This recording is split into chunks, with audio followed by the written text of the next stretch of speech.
Nós estamos falando sobre um assunto bastante complicado, porque é um daqueles assuntos que sempre que nós falamos, mexemos em partes sensíveis da nossa vida. Provavelmente em nenhum lugar nós somos tão abençoados, mas também tão machucados do que o ambiente familiar. O ambiente familiar tem a capacidade de ser o local das maiores bênçãos que recebemos, das maiores alegrias, mas também dos maiores desafios e de grandes tristezas que nós enfrentamos. É por isso que, desde o começo até o fim dela, a Bíblia fala muito sobre família. A Bíblia tem muito a dizer sobre relações familiares, sejam elas de maridos com suas esposas, esposas com os maridos, filhos com os pais, pais com os filhos, irmãos, irmãs, a todo um leque de orientação bíblica sobre a vida em família. No entanto, nós nessa série estamos falando sobre a família do nosso tempo, o que nós chamamos de família real. Porque às vezes nós olhamos para a Bíblia e vemos lá alguns padrões e olhamos para aquilo e pensamos, meu Deus do céu, eu não tenho mais condição de chegar nisso. Há muita gente vivendo uma nova organização familiar fora de alguns padrões estabelecidos como ideais na Bíblia. São padrões ideais, como nós chamamos na semana passada, por exemplo, aquele casamento, papai, mamãe, filhinhos, o casamento que dura para a vida toda. E esse é o ideal de Deus, famílias vivendo de maneira harmoniosa. No entanto, a realidade é, muita gente, quando chegou numa igreja e ouviu pela primeira vez o que a Bíblia tinha a dizer sobre o padrão familiar de Deus, já estava fora desse padrão.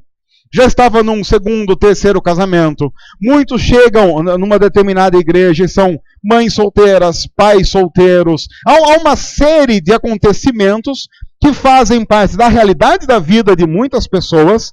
E aí a pergunta é, Deus tem algo para essas famílias modernas? Deus tem algo para essas famílias que não estão mais estabelecidas no padrão ideal da palavra, mas estão na realidade do nosso tempo, porém, com o desejo de serem abençoadas por Deus.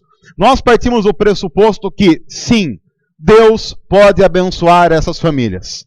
Sim, Deus pode guiar essas famílias. E é por isso que nós temos nesse mês uma série de temas para falar sobre a família moderna, o que nós chamamos de Modern Family, baseando numa série norte-americana de muito sucesso. Eu não sei quantos tiveram curiosidade de olhar na internet, mas algumas pessoas, quando começam a assistir essa série, acabam se viciando nela, e eu espero que você faça bom proveito, caso queira.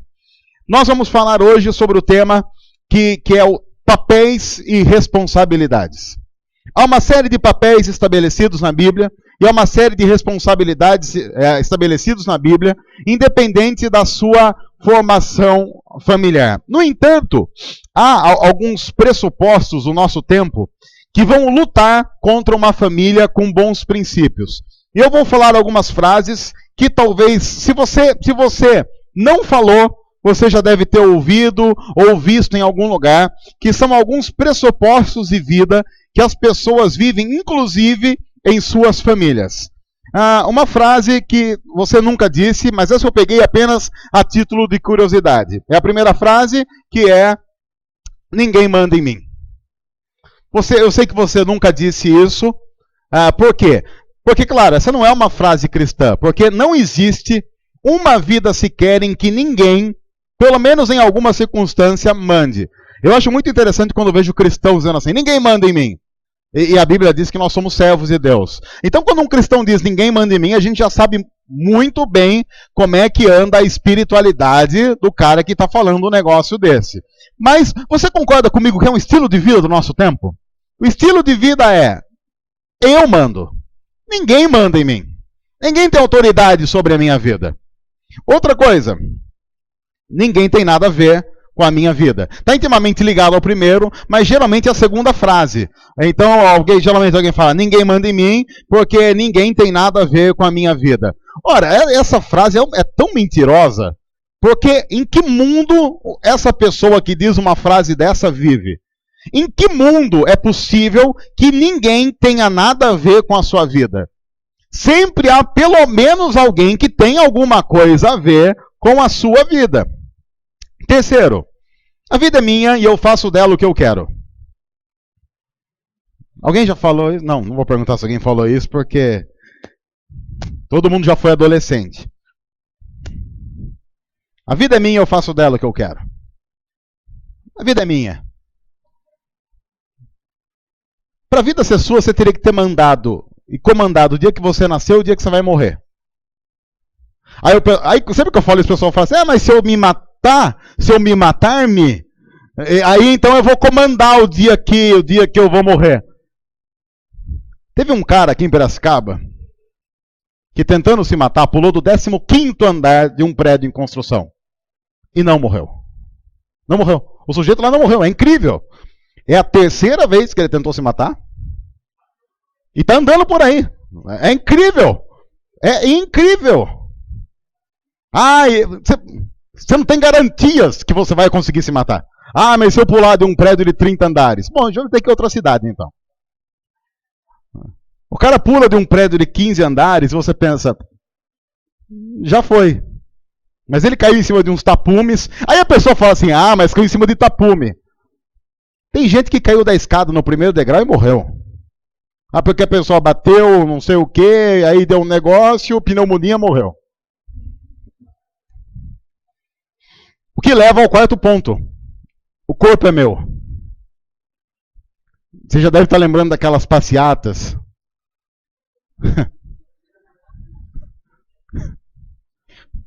Eu não vou entrar na questão, mas eu acho tão engraçado aquelas passeatas. Que leva ao quinto ponto. Meu corpo, minhas regras. É aquelas passeatas que você está pensando, as mulheres pintam isso no peito. Já viu? Não viram, né? Porque, não, realmente, nós aqui, cristãos, ontem teve, acho que em Nova York, a passeata dos passeio ciclístico dos pelados. Não sei quantos viram. Viram essa? Vocês não estão... Quer dizer,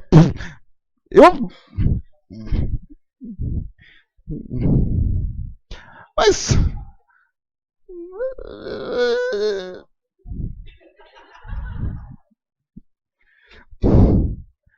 Bonito não é. Eu garanto para você, sim.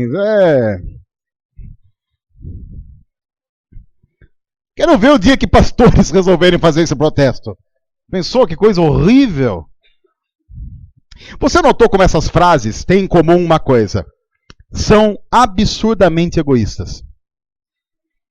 Todas essas frases são absurdamente egoístas e depõem totalmente contra a vida em comunidade. E lembre-se, família é uma vida em comunidade.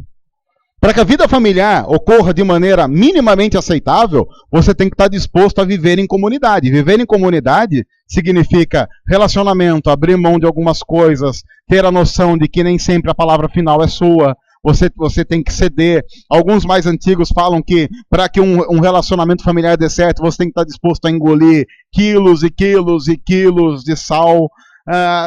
Mas aí nós vivemos numa época em que os pressupostos estão baseados nisso. Ninguém manda em mim, ninguém tem nada a ver comigo, meu corpo, minhas regras, ou seja, eu, e eu, só eu. É claro que a partir daí, muita gente quando casa, quando vai para um casamento, vai formar uma família, vai com a expectativa de serem felizes. Casamentos feitos entre duas pessoas que querem ser felizes têm uma grande chance de dar errado ou pelo menos passar por grandes tribulações. Porque o casamento, como qualquer relação familiar sadia, deve ser feito para fazer o outro feliz. Nessa relação, o outro me faz feliz e aí nós nos completamos. Mas várias vezes eu vou conversar com alguém e falo, qual que é a sua expectativa no casamento? Eu quero ser feliz. Eu quero ser muito abençoado. Eu. E aí eu pergunto para a pessoa, você está sabendo que tem mais alguém nessa história, né? Eu espero que quando a gente começar a cerimônia não entre só você e fique só você lá. Vou casar você com você mesmo. Mas no nosso tempo, tem muita gente que se estivesse sozinho na frente do altar, na cerimônia de casamento, não faria absolutamente diferença nenhuma. Porque todas as expectativas que ele tem com relação ao casamento, à família, estão apenas sobre ele mesmo. Quantos, por exemplo, antes de casar, ficam um bom tempo pensando como é que eu vou viver a minha vida familiar, tentando fazer o outro feliz? Tentando abençoar a vida do outro. Como é que eu, como marido, como pai, devo me portar à luz da Bíblia para abençoar aquelas pessoas que Deus colocou no meu convívio? Se eu não tiver esse tipo de pensamento, eu vou sempre abrir mão do meu papel bíblico, da minha responsabilidade bíblica, para viver de acordo com a minha própria vontade. E esse, de nenhuma forma, é o ideal de Deus para qualquer relação familiar. Esteja você no primeiro casamento, segundo casamento, terceiro casamento, seja a sua família formada por filhos de um casamento só, de 2, 3 casamentos, não importa. Se você continuar vivendo a vida familiar, qualquer que seja a sua organização como família, com pressupostos egoístas, a sua família está fadada ao fracasso. No entanto, a Bíblia diz algumas coisas importantes sobre a construção comunitária da família, tendo em vista a edificação do outro e o serviço que eu presto ao outro no ambiente familiar. Nós vamos ler hoje um texto que está na carta que Paulo escreve aos Colossenses, aos cristãos de Colossos, há muito tempo. Está lá no capítulo 3, a partir do versículo 16, até o capítulo 4, versículo 1. Veja que esse é um texto que fala sobre família, fala sobre organização familiar. Mas um texto que fala sobre organização familiar começa de uma maneira aparentemente não tendo muito a ver com papai, mamãe, filho, sogra, cachorro, papagaio, calopsita, qualquer coisa que, qualquer bicho que vive na sua casa. Veja o que diz a Bíblia. Habite ricamente em vocês a palavra de Cristo. Ensinem e aconselhem-se uns aos outros com toda a sabedoria.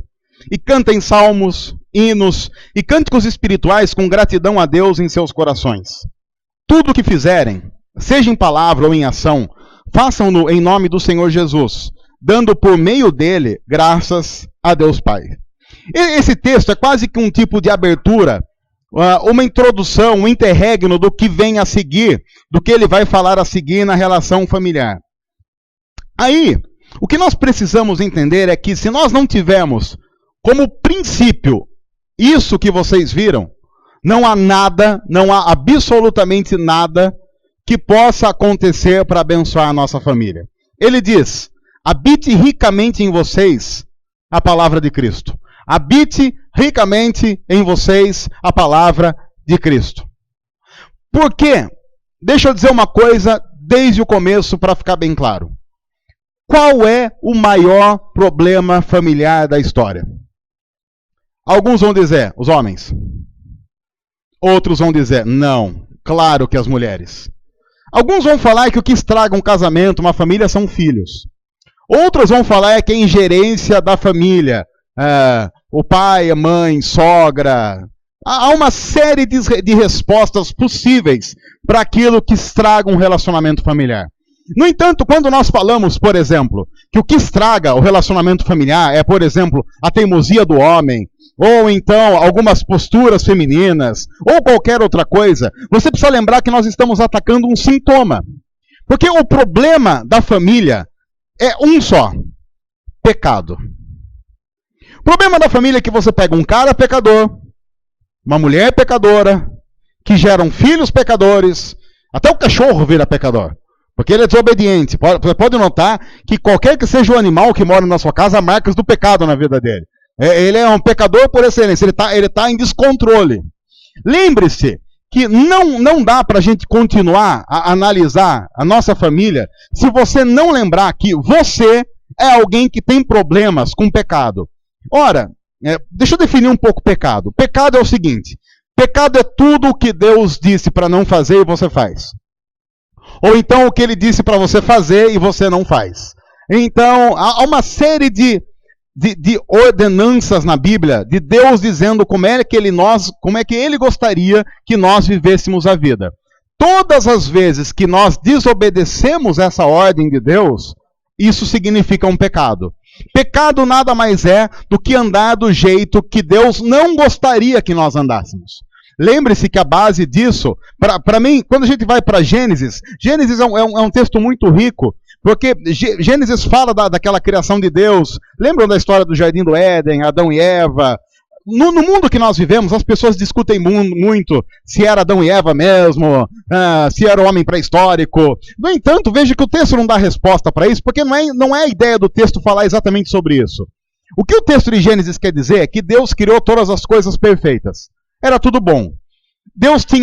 O homem tinha um relacionamento pleno com Deus, ele conversava com Deus, lá em Gênesis, segundo a Bíblia, abertamente. Era quase que um café da tarde com Deus. O homem tinha uma esposa e ele era completamente ligado a essa esposa. Tanto é que quando você vai para Gênesis, a forma como Deus criou, o homem e a mulher simplesmente não brigavam, eles estavam em completa harmonia. Você consegue imaginar um casamento em completa harmonia? Era o casamento que havia entre Adão e Eva, segundo o relato lá de Gênesis. E, inclusive, a Bíblia diz que eles viviam em profunda comunhão com a natureza. Eles eram os responsáveis por cuidar da natureza. Por isso que eu estou dizendo que lá no Éden, cachorro era completamente obediente. Cachorro lá, sim, era quase um membro da família. E por aí vai. Não existia poodle. Era tudo lindo, perfeito e maravilhoso. Aquele momento que algumas pessoas estão com raiva de mim só porque eu falei mal de poodle. Só porque poodle não é cachorro. São Bernardo é cachorro. Sei lá. Labrador é cachorro. Fila mastim é cachorro. Bulldog é cachorro. Poodle não é. Poodle não é. Poodle a gente vai descobrir, conforme a evolução, que ele era uma outra coisa. No céu Deus vai falar pra gente, não, mas não era cachorro. Aquilo é uma coisa nova que foi criada, que vivia em casa. Deixa eu falar uma coisa, esse é um momento de ironia, porque senão o pessoal que está só ouvindo a gente e não está vendo as caras, eles pensam que a gente está falando sério, que nós somos uma igreja que mata poodles, e por aí vai. Tudo lá no Éden era perfeito, tudo era perfeito, tudo. E Deus, diferente do que as pessoas dizem por aí, deu liberdade ao ser humano, porque Deus disse para Adão e Eva, pode ser que o jeito que eu tenha criado as coisas, vocês não gostem disso. Vocês queiram viver do jeito de vocês. Pode ser. Então, Deus colocou no meio do jardim, veja que a localização é privilegiada, para ninguém falar que Deus escondeu a árvore e prendeu o ser humano num beco sem saída. Deus coloca uma árvore no meio do jardim, localização privilegiada, que é chamada de árvore do conhecimento do bem e do mal. Lembra, eu acabei de falar que lá no Éden era tudo perfeito. Tudo perfeito. O ser humano conhecia todo o bem. E aí, no meio do jardim, a árvore do conhecimento do bem e do mal.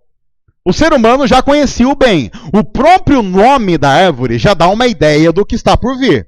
O próprio nome da árvore mostra que se você comer disso, só há uma outra coisa que você vai começar a conhecer. O mal. E Deus disse para o ser humano, tá lá. Se você quiser romper comigo, é só comer da árvore, que vai ser um jeito de você dizer, Deus, o jeito que o Senhor fez as coisas é uma porcaria, o jeito que o Senhor fez as coisas não presta, e nós, seres humanos, porque lembre-se, em Adão, todos nós estamos representados. É a raça humana que está representada. Se vocês quiserem viver do jeito de vocês, é só comer da árvore e vocês vão romper comigo. Aí, o que acontece? Acontece então que Deus diz, só que, se você comer, vai morrer. Pode comer, mas eu estou avisando antes para não reclamar depois. Vai morrer fisicamente, vocês vão começar a ter a deterioração do corpo, vocês vão morrer espiritualmente, porque vão ficar desconectados de mim, e a morte vai ser eterna. Vocês vão para o inferno. Havia um trato, era tudo muito combinado. O ser humano foi lá e fez o quê? Comeu. Deus é justo, Deus é reto e sempre cumpre o que diz. A morte não é uma penalidade grande, porque já estava combinado. A morte seria uma penalidade fora dos padrões se Deus já não tivesse dito que ela existiria. O ser humano morre e uma das primeiras coisas que acontece é desconstrução familiar. Porque a Bíblia diz que lá em Gênesis 3, que é onde o ser humano peca, Deus chega para o ser humano, ele tem medo de Deus, pela primeira vez na história ele tem medo de Deus, e aí Deus chega para o homem e fala assim, Adão, o que aconteceu aí? Aí pela primeira vez na história a família entra em crise. Porque Deus diz assim, Adão diz para Deus, Deus, a mulher que o Senhor deu para mim, me influenciou. A partir desse momento, homens e mulheres estão brigando para sempre. O homem colocou a culpa na mulher. Entenderam, mulheres? De onde vem isso? É a tendência do pecado. Aí Deus olha para Eva e diz, e aí Eva, você não tem nada a dizer? Aí Eva diz, a serpente que o Senhor criou. Aí o ser humano não está apenas desconectado com a sua família, mas desconectado com a natureza.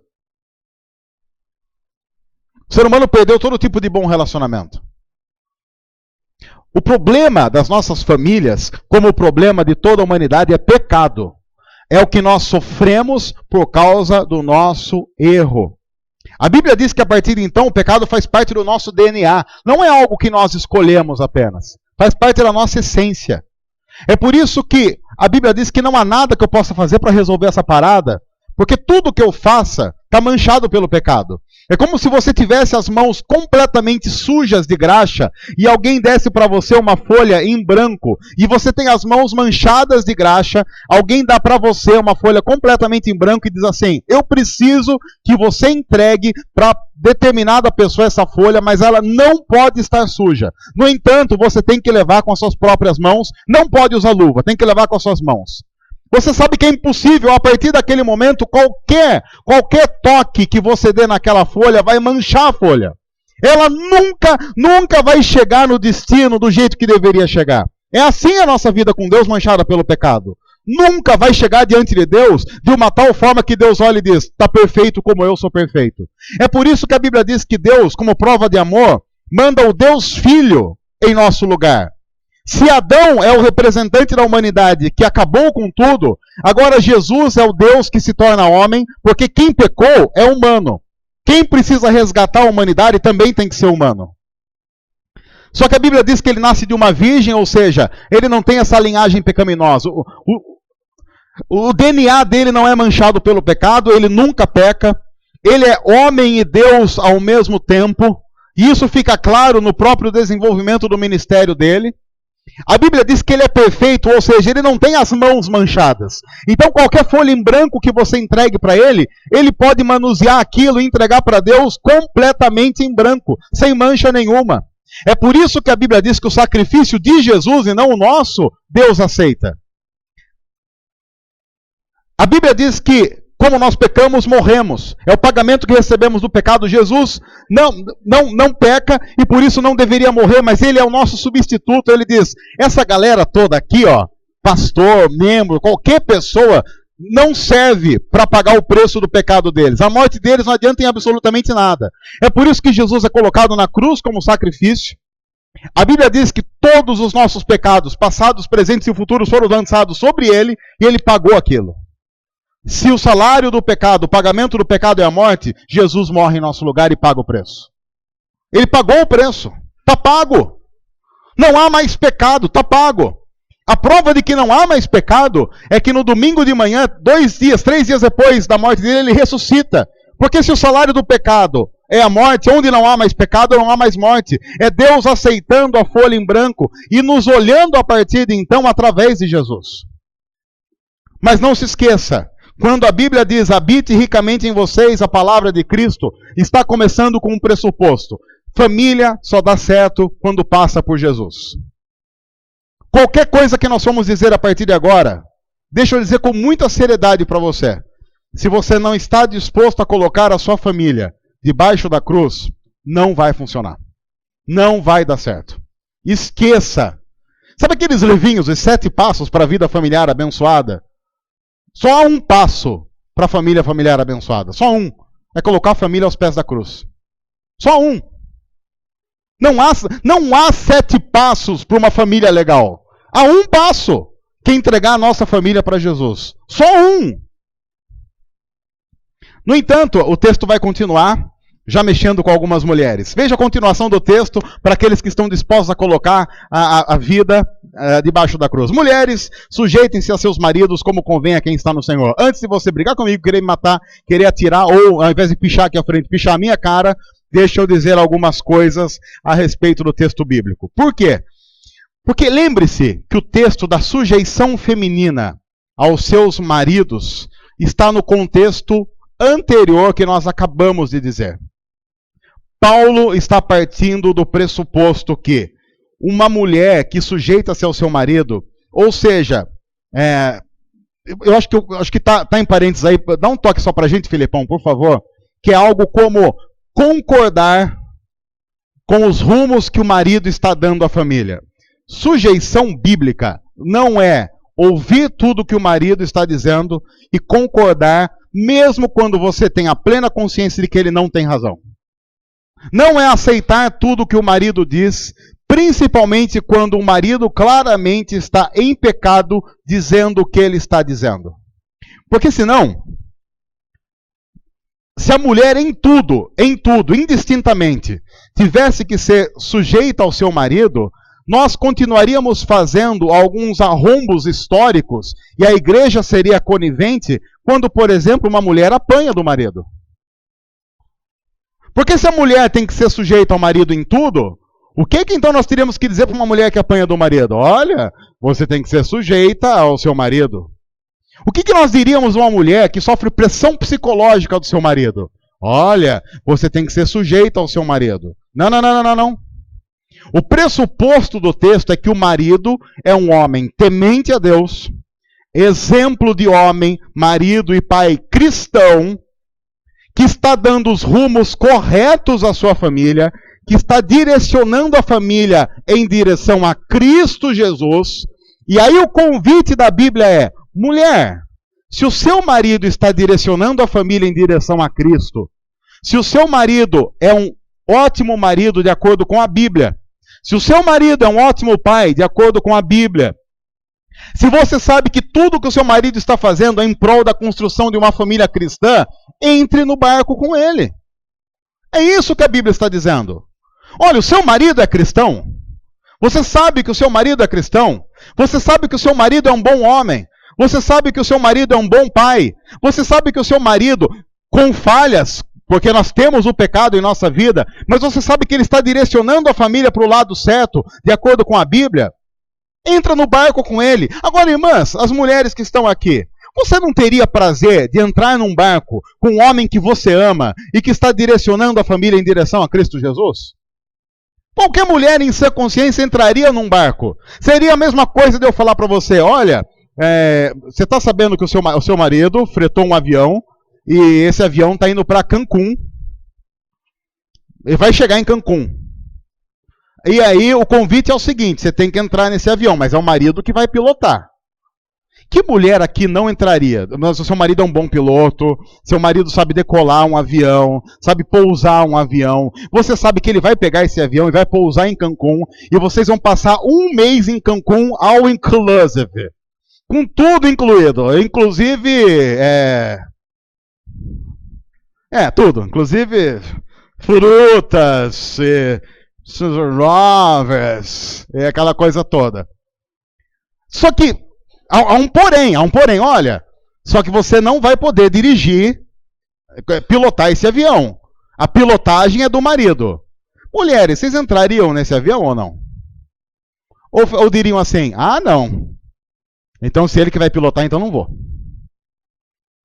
Mas é um mês em Cancún. Ah, não. Só vou se eu souber pilotar. Se eu puder pilotar. É isso que a Bíblia está dizendo. No entanto, lembrem-se, nós estamos falando de um bom piloto. Nós estamos falando de um piloto ruim. O que acontece é que às vezes a igreja disse o seguinte: seu marido vai pegar um avião para pilotar, ele não sabe pilotar. Esse negócio vai decolar e cair no mar. Vai cair no mar, não vai chegar em Cancún de jeito nenhum, não vai chegar nem Saltinho. Ele cai ali no Chicó, tá ligado, Ale? Decola, pá! Mas antes o Chicó cai na minha casa, você tá louco? Tá louco? Não, não, mas cai ali na redondeza. Não vai cair em cima do bar do Chicó porque tá amarrado, que isso? Acabar ali com o lugar de jeito nenhum. Cabe num mato ali. Cai num mato ali. O problema é que a igreja, às vezes, por uma não percepção bíblica, está dizendo assim para as mulheres: não, você tem que entrar nesse avião. Mas o avião vai cair. Mas quando eu entro nesse avião, ele bate em mim. Mas azar o seu. A Bíblia diz que você tem que ser sujeita. Não, não, não, não, não, não. Não é isso que a Bíblia diz. Não é isso que a Bíblia diz. A Bíblia diz que há sim, divórcios completamente legítimos. Quando há, inclusive, infidelidade ao casamento. E um marido que não segue a Cristo já é infiel ao casamento. Deixa eu dizer de novo, porque isso é muito sério. Um marido que não segue a Cristo já é infiel ao casamento.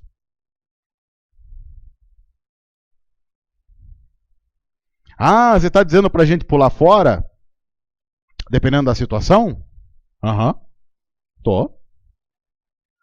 Com um pastor que cuida das ovelhas? Sim. Sim. Porque notou a parte final do versículo? Como convém a quem o quê? Está no Senhor. Por isso que, veja o que logo depois o texto diz. Maridos, amem as suas esposas e não as tratem com amargura. Amem e não comandem. Vocês não são donos.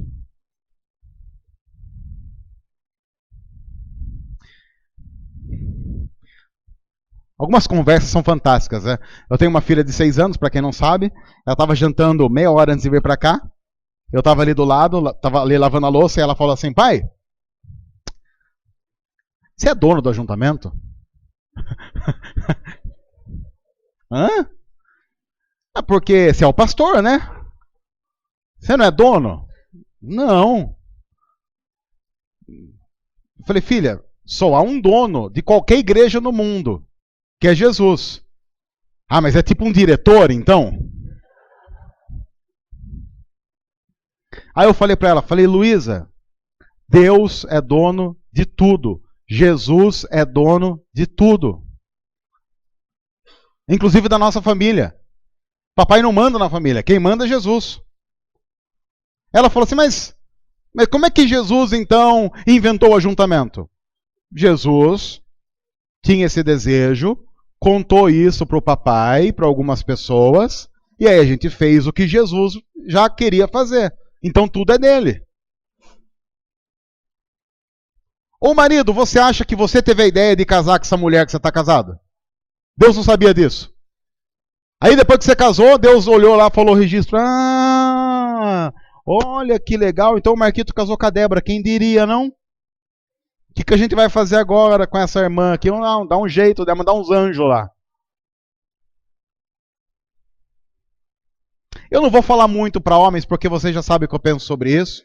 Você já sabe o que eu penso da indignidade da maioria dos homens, da forma absurda como nós às vezes tratamos nossas esposas, porque nós esquecemos que antes de serem nossas esposas são filhas de Deus.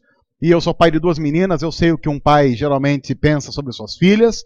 A Bíblia diz que um dia nós homens vamos ter que apresentar nossas esposas a Deus e dar relatório de como nós as tratamos. Então você já sabe o que eu penso disso. Eu vou pedir que você tenha paciência para assistir um vídeo. Vou pedir para apagar as luzes. É um vídeo que fala de um homem e da maneira como ele aparentemente trata a sua esposa. Eu acho que alguns já viram. Se você já viu, veja de novo. Se você não viu, eu espero que isso inspire de alguma forma.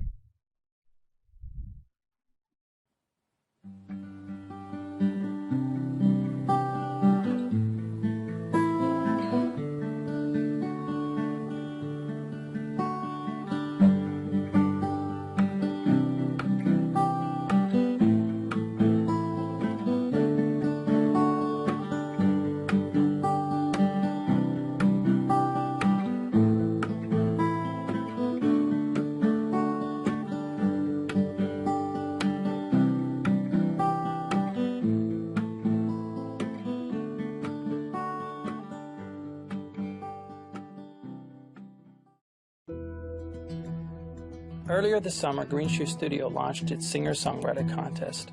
It's a contest that someone can upload their video onto YouTube and send us the link. We felt it was a good way that we could really tie into the local community and really get a feel for the music that's going on around here. But we didn't quite expect an entry like Fred's.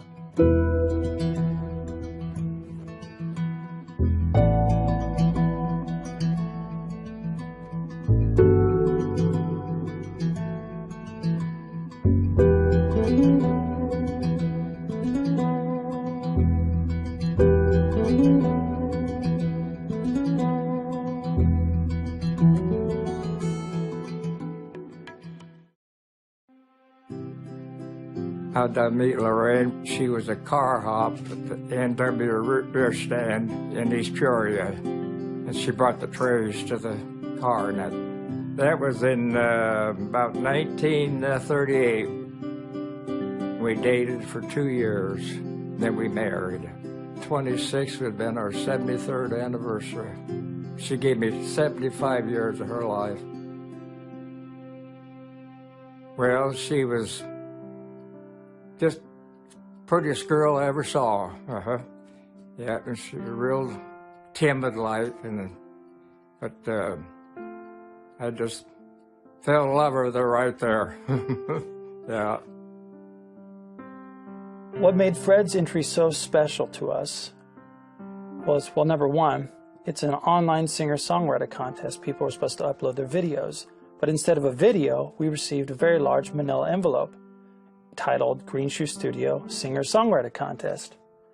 Well, I was excited to see what it was and open it up, and lo and behold, it was a letter from a 96-year-old man who said, "I've written a song for my wife."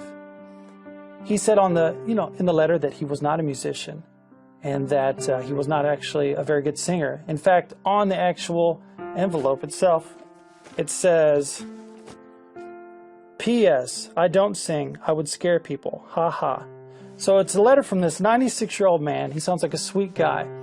But as I'm reading through the letter, I begin to realize that his wife had just passed away a month earlier. And so, having known that, I started reading through the song. And he titled it Sweet Lorraine. And listening to the lyrics and the passion behind the lyrics and the letter he sent us, it was so heartwarming. Well, after she passed away, I was just sitting in the front room one evening by myself, and just come right to me almost, and just kept humming and that, singing it, and that's how it come to write it. It just seemed like it just fit her. Yeah. Green Shoe Studio decided to take Fred's lyrics and bring them to life. We decided to put them to professional music, professionally recorded. We wanted to have a professional singer sing on this song. You know, our mission here at Green Shoe Studio is to change our community one dream at a time. And what a better way to do it? Well, I saw Jacob's ad in the paper about the contest that he was going to put on. So I just thought, oh, shoot, I'll just write a letter and send it all in. And never thinking I'd get an answer or something. But then he called one day, and I was surprised. We decided we were going to do this just by reading the letter without even meeting Fred. So I called him up one day and said, "Fred, we were touched by your story. Now, it didn't meet the criteria of our singer-songwriter contest, but we're going to do something even better for you." I said, "We're going to record your song.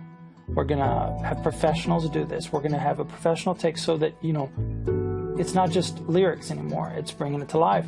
And he goes, "Oh, that's just so great, but, how much is that going to cost me? I don't have any money." And I said, "Fred, you misunderstand me. We're going to do all this for free." And he began to cry on the phone and say, "Why would you do this for me?" And I told him, I said, "Fred, it's not that we are doing this for you. It's we're doing this together because music means so much to so many people, and your song touched us, and we feel like this is the best way to do this." Oh, sweet Lorraine, I wish we could do the good times all over again. Oh, sweet Lorraine, life only goes around once, but never again. Oh, sweet Lorraine, I wish we could do the good times all over again. good times all over again, but the memories will always linger on. Oh, sweet as Lorraine, the memories will always linger on. Very cool. I like that. I probably spent more time with his song than I have with most other people's songs. To be honest, I was a little nervous taking it to him. I've been a singer and a songwriter for years, but I must admit this is the first time in probably 10 years I've actually been nervous giving someone a song that we have taken, because it meant so much to him, it meant so much to me. I'm hoping you like it. And once I said it's not done yet, but I'm gonna let you hear it, okay? Yeah. Tell me when you're ready. Yeah, okay.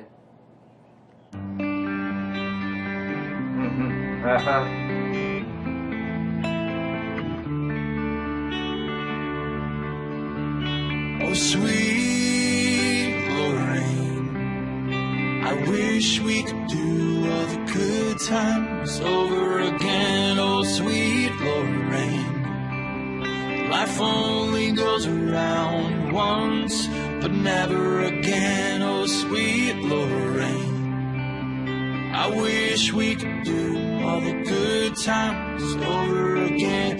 The good times, the good times, the good times all over again. The good times, the good times, the good times all over again. But the memories always linger on. Oh, sweet Lorraine, no, I don't want to move on. Oh, the memories always linger on. Oh, sweet Lorraine, that's why I wrote you this song. Oh, sweet Lorraine, I wish we could do all the good times over again. Oh, sweet Lorraine, life only goes around once, but never again. Oh, sweet Lorraine, I wish we could do all the good times over again. The good times, the good times, all the good times all over again.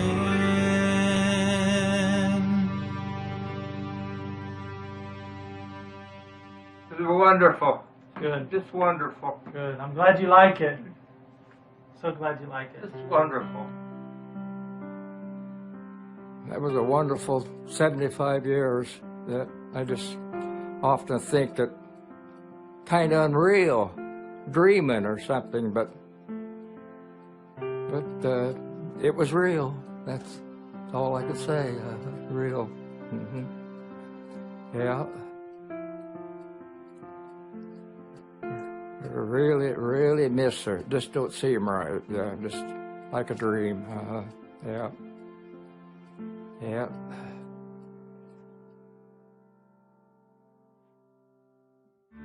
But the memories always linger on. Oh, sweet Lorraine, oh, I don't want to move on. Oh, the memories always linger on. Oh, sweet Lorraine, that's why I wrote you this song. Oh, sweet Lorraine, I wish we could do all the good times over again. Oh, sweet Lorraine, life only goes around once, but never again.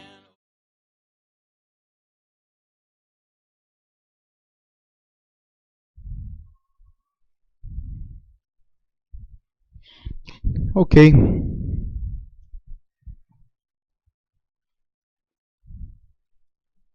É muito provável que nesses 75 anos juntos eles tiveram dias bem ruins. Como eu ouvi o pastor dizendo semana passada, a Sweet Lorraine não deve ter sido tão doce assim em alguns dias. Mas um bom homem, e um homem de Deus, sabe compreender todo o conjunto da obra e não apenas alguns dias maus. Maridos, amem suas mulheres. Maridos, amem suas mulheres. Maridos, amem suas mulheres.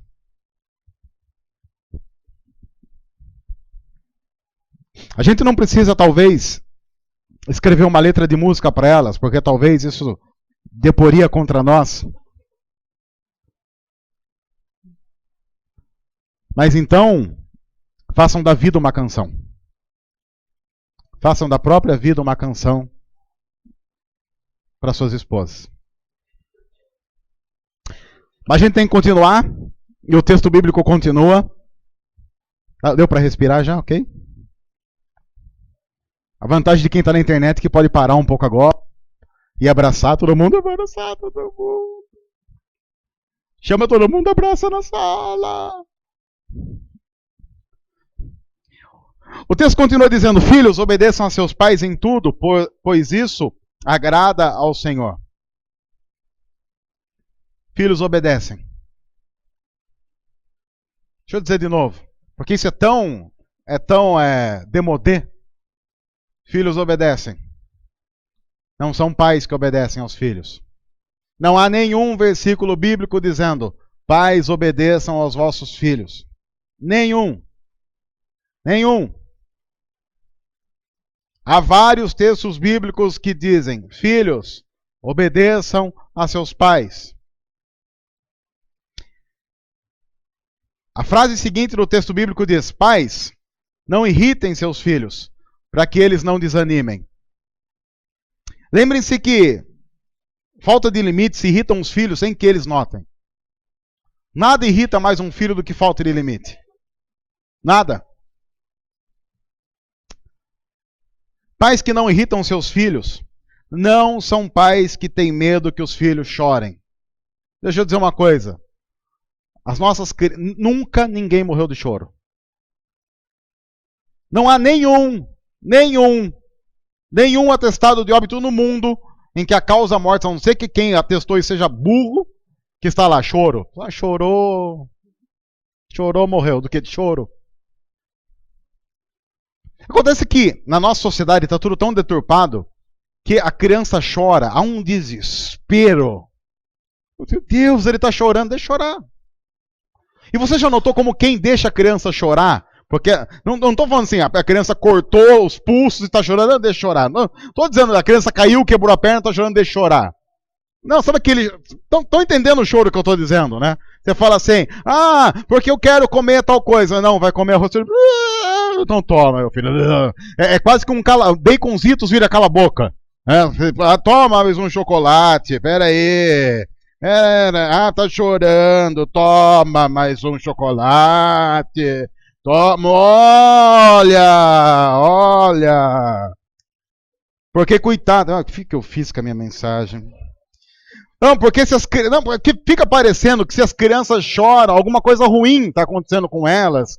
Do tipo, meu Deus, nós estamos desconstruindo psicológica, uma comoção.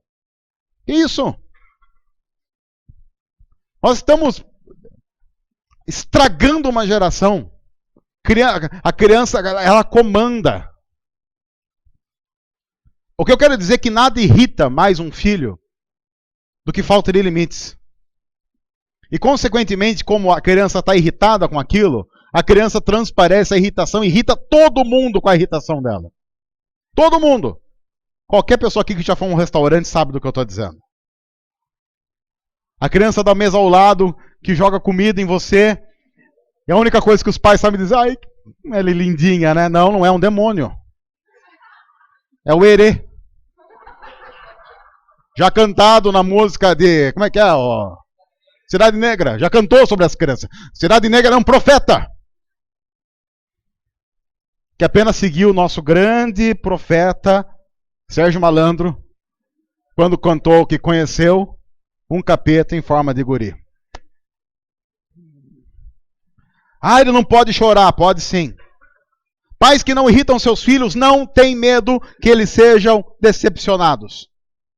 Construção do caráter passa por decepção. Senão nós vamos criar um monte de adultos que não sabem lidar com decepção na vida. Que vão entrar em parafuso quando qualquer coisa sair fora daquilo que eles esperavam que saísse. Monstros. Pais que não irritam seus filhos, não tem medo que eles sejam contrariados. Não tem medo. Seres humanos precisam ser contrariados. Até mesmo para entender o que eles fizeram com Deus. Eu quero pegar um insight que nós tivemos na reunião do grupo pequeno terça-feira. Eu já tinha pensado muito sobre isso. A Rosana apenas deu uma participação para corroborar com o que eu já imaginava. A gente estava conversando sobre a mensagem de semana passada, na terça-feira, no grupo pequeno, lá na casa do Nogueira. E a Rosana falou algo que fez todo mundo parar e pensar. É isso. Sabe qual é o problema de muitos de nós? É que quando o nosso filho, nossa filha nasceu, ele fez aquele teste APGAR e tirou nota boa. E aí, muitos são saudáveis. E aí, quando o médico foi entregar a criança para você, o que ele falou? Olha, ele é perfeito. Quantos pais aqui ouviram isso do médico quando, perfeitinho? Ouviram isso? Eu lembro de ouvir isso. Perfeitinho. Mentira! Nossos filhos não são perfeitos. Eles podem ter uma boa saúde, mas perfeitos eles não são. Porque se eles fossem perfeitos, contrariavam o que a Bíblia diz, dizendo que nós, todos, seres humanos, porque somos manchados pelo pecado, nascemos em pecado. Eu não posso tratar minhas filhas como perfeitas, porque elas não são. Há o pecado nelas. Elas não são perfeitas. E porque não são perfeitas, há marcas de pecado que vão se manifestando na vida delas, dia após dia. E o meu trabalho como pai, segundo o coração de Deus, é mostrar o quanto isto é errado, porque principalmente vai contra o nosso Deus, Criador de todas as coisas, que é completamente santo. Ninguém na história teve um filho perfeito nos braços, a não ser Maria. A única mulher que pode dizer que pegou uma criança perfeita nos braços foi Maria quando gerou Jesus. Do contrário, ninguém nunca mais colocou uma criança perfeita nos braços. Nossos filhos e filhas são manchados pelo pecado. E quando nós não corrigimos isso na vida deles, nós vamos dando vazão ao pecado que vai crescendo no coração deles, porque essa é a tendência que nós temos, e vamos transformando nossos filhos em monstros. Porque nós vivemos uma geração que, se o seu filho não tiver um iPad, que vai ser dele, que vão falar dele na escola. Se o seu filho tem que ter um tablet, seu filho tem que ter um telefone, seu filho tem que ter. Não tem. Não tem.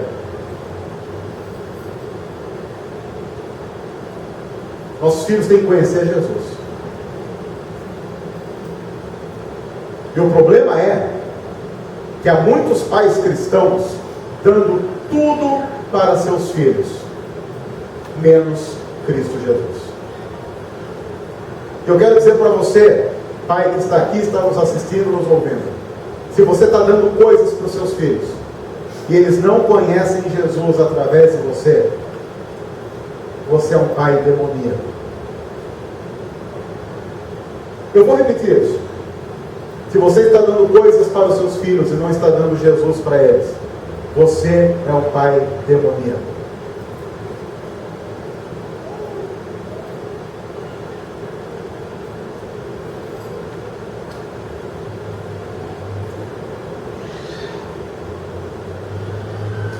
Nossos filhos não são reis.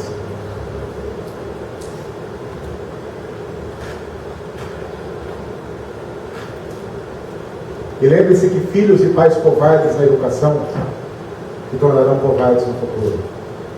Porque foi isso que aprenderam. Não faça do seu filho um covarde.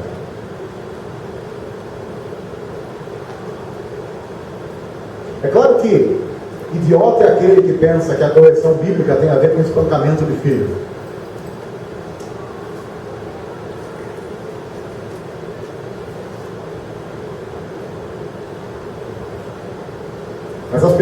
estão legislando sobre a família em nosso país, claramente não são pessoas que estão minimamente preocupadas em dar Cristo para a nossa família.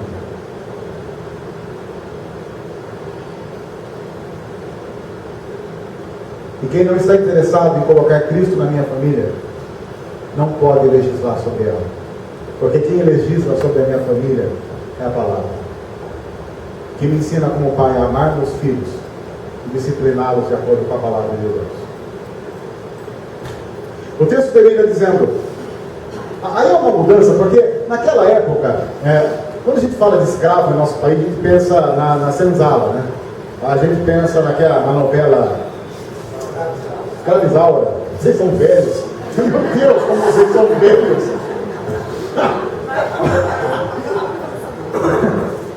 Escravizaura. Quem era Escravizaura? Era Lucélia Santos. Lucélia Santos tem o quê? 87 anos, mais ou menos. A Lucélia Santos. Quem que era o pai da Lucélia Santos? O Bigodudo. Deus, como vocês são velhos. Eu estava pensando em outra novela.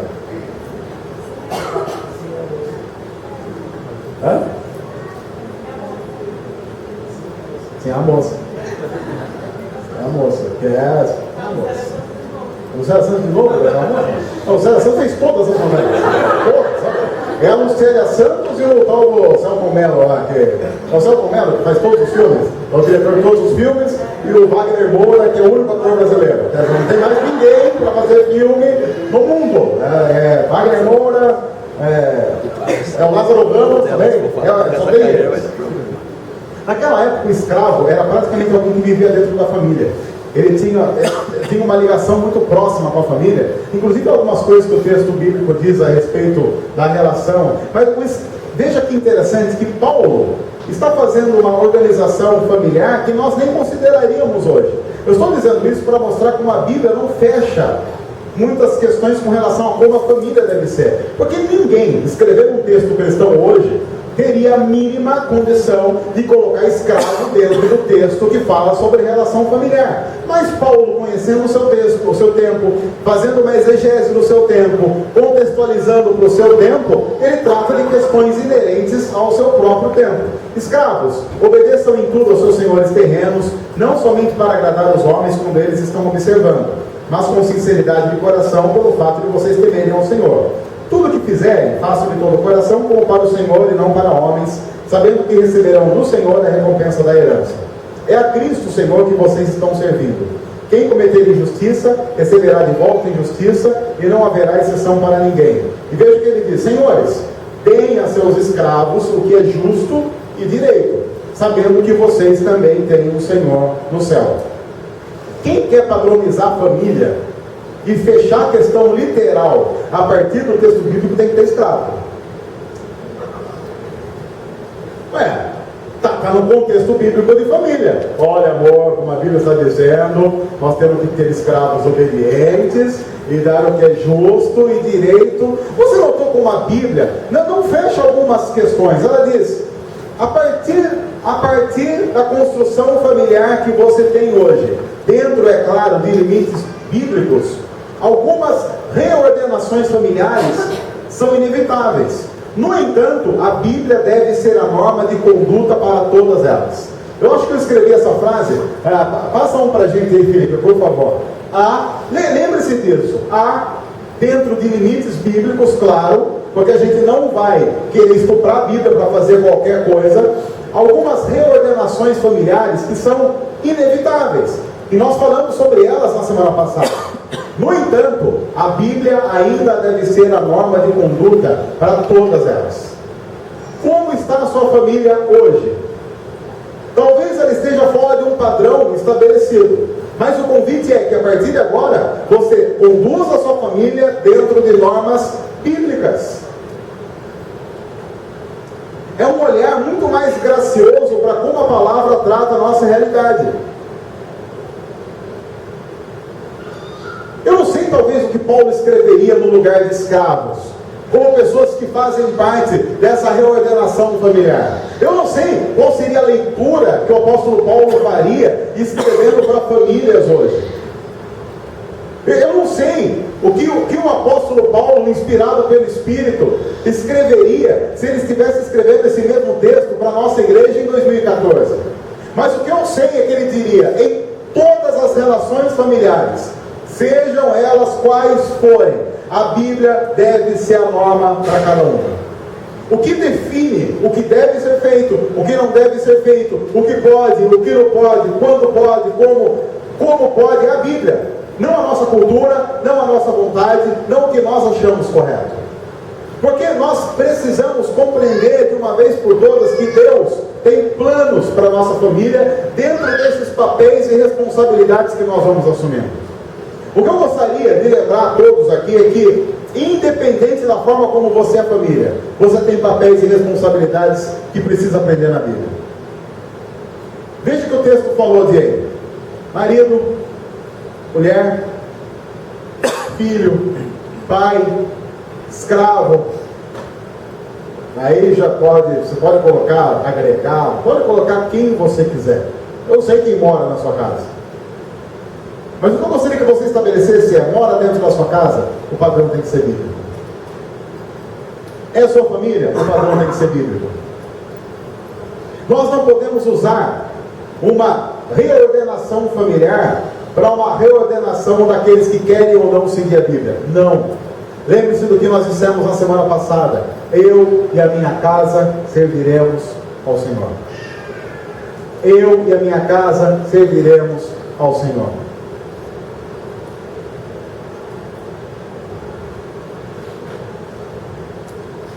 Talvez, muito provável que, sei lá, eu não sei daqui quem vai conseguir chegar a dizer que está 75 anos junto com a esposa ou com o marido, como o tal Fred do vídeo. Quem é que é casado há mais tempo? Vou fazer uma pesquisa aqui. Os que são casados há mais tempo. 27, 29, já ganharam. Uhul! 30, uhul! 36, oh, quem mais? Guarda, tá longe? 36, alguém era mais? Mais que 36? 36. E mais? Mais alguém? Eu estou olhando aqui pelo naipe do pessoal que está com 36. Para chegar a 75, eu precisaria de mais 30. É melhor fazer música quando der uns 50, hein, gente? Fez? Não, gente, vamos fazer música com 50 anos, vamos começar a escrever aí. Porque, sei não, eu não sei, acho melhor, olhando aí, o freio para a gente não maltratou o motor. O tanto que eu sei que vocês andam maltratando algumas reuniões de igreja por aí. Então. Mas o que a gente não pode é olhar para um vídeo como esse e pensar: eu nunca vou chegar aí. Então, quer saber de uma coisa? Eu nunca vou ser assim, então vou dar relaxo mesmo. Não. O desafio para nós cristãos é poder escrever uma música dessa, se nós quisermos, ao final de cada dia vivido com a nossa família. Ao final de cada dia. De eu poder chegar hoje em casa, antes de me deitar com a minha esposa, e poder escrever uma canção dessa, se assim eu quisesse. E amanhã de novo, e terça-feira de novo, e assim sucessivamente, até que os nossos dias cheguem ao fim.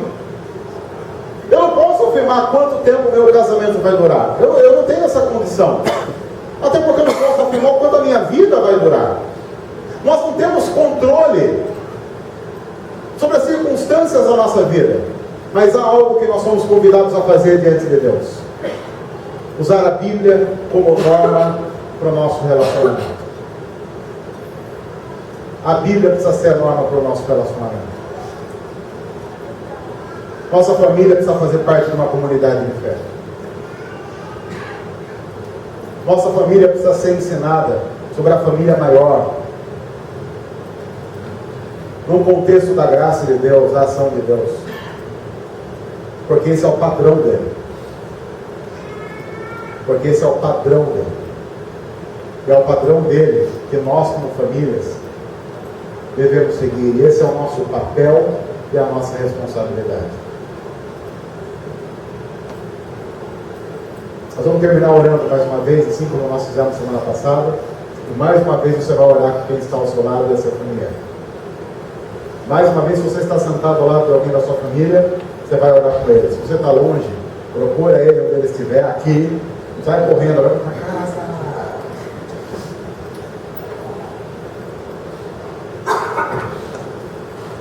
Se alguém da sua família deveria estar aqui e não pode orar com você agora, pergunta que eu quero fazer para você: por que ele não está aqui? Compartilhando a comunhão e a igreja do Senhor com você.